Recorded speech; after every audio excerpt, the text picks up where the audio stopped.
Assalamualaikum warahmatullahi wabarakatuh. Halo semuanya, nama aku Dwi lagi nama Chandra Ridwan dari kelas 1C jurusan Pendidikan Guru Madrasah Ibtidaiyah.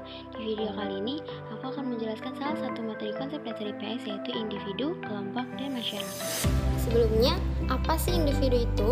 Individu adalah bagian terkecil dari kelompok masyarakat yang tidak dapat dibagi lagi menjadi bagian yang lebih kecil.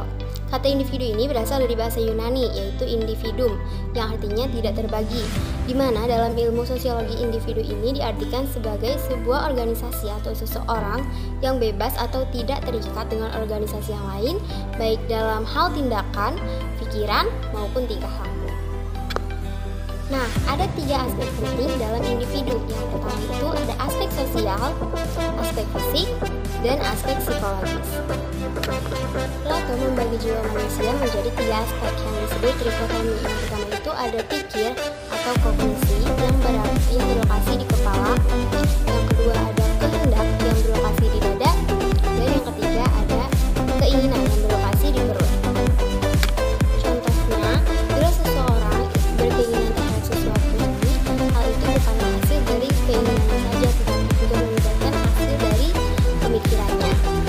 Sedangkan Aristoteles yang merupakan murid dari Plato ini membagi jiwa manusia hanya ke dalam 2 aspek saja yang disebut dikotomi. Yang pertama itu ada kognisi atau disebut juga sebagai gejala mengenal yang berpusat pada pikir. Yang kedua ada konasi yang disebut juga sebagai gejala mengkehendaki yang berpusat pada kemauan. Manusia lahir sebagai makhluk individual. Secara biologis, manusia lahir dengan kelengkapan fisik yang tidak beda dengan makhluk hewani apapun. Namun, secara rohaniah sangat berbeda dengan makhluk hewan manapun. Jiwa manusia ini merupakan satu kesatuan dengan raganya untuk selanjutnya melakukan aktivitas atau kegiatan.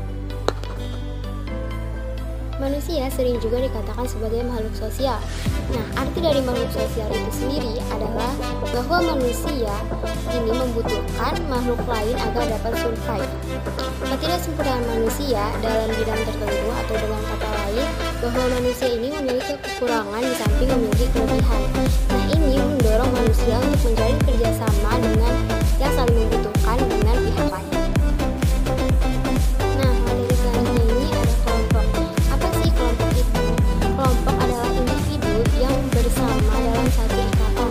Serta terdapat dalam ikatan hidup bersama tersebut adanya interaksi dan interaksi sosial serta organisasi antar anggota.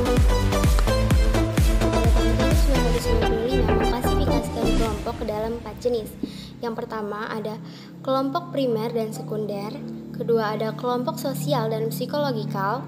Yang ketiga ada kelompok terorganisasi dan tidak terorganisasi. Dan yang keempat ada kelompok formal dan non-formal. Materi yang terakhir ada masyarakat. Masyarakat adalah sekumpulan kesatuan hidup manusia yang berinteraksi menurut suatu sistem adat istiadat tertentu yang bersifat kontinu dan yang terikat oleh suatu rasa identitas bersama. Kontinuitas ini merupakan kesatuan masyarakat yang memiliki keempat ciri, yaitu interaksi antar warganya, adat istiadat, kontinuitas waktu, dan rasa identitas kuat yang mengikat semua warga. Nah, masyarakat dalam istilah bahasa Inggris ini adalah society, yang berasal dari kata Latin yaitu socius, yang berarti kawan. Nah, selanjutnya ada ciri-ciri masyarakat, yaitu yang pertama, manusia hidup bersama sekurang-kurangnya terdiri dari 2 orang. Kemudian bergaul dalam waktu yang cukup lama. Sebagai akibat hidup bersama itu, timbul sistem komunikasi dan peraturan-peraturan yang mengatur hubungan antar manusia. Ketiga, adanya kesadaran bahwa setiap manusia merupakan bagian dari satu kesatuan. Dan yang terakhir, ada menghasilkan kebudayaan yang mengembangkan kebudayaan. Terakhir, ada syarat fungsional masyarakat, yaitu yang pertama ada fungsi adaptasi, fungsi integrasi, fungsi mempertahankan, dan fungsi pencapaian tujuan. Nah, cukup sekian video dari aku. Kurang lebihnya mohon maaf. Semoga dapat bermanfaat untuk kita semua, khususnya untuk aku selaku pembuat video dan teman-teman selaku pendengar. Wassalamualaikum warahmatullahi wabarakatuh.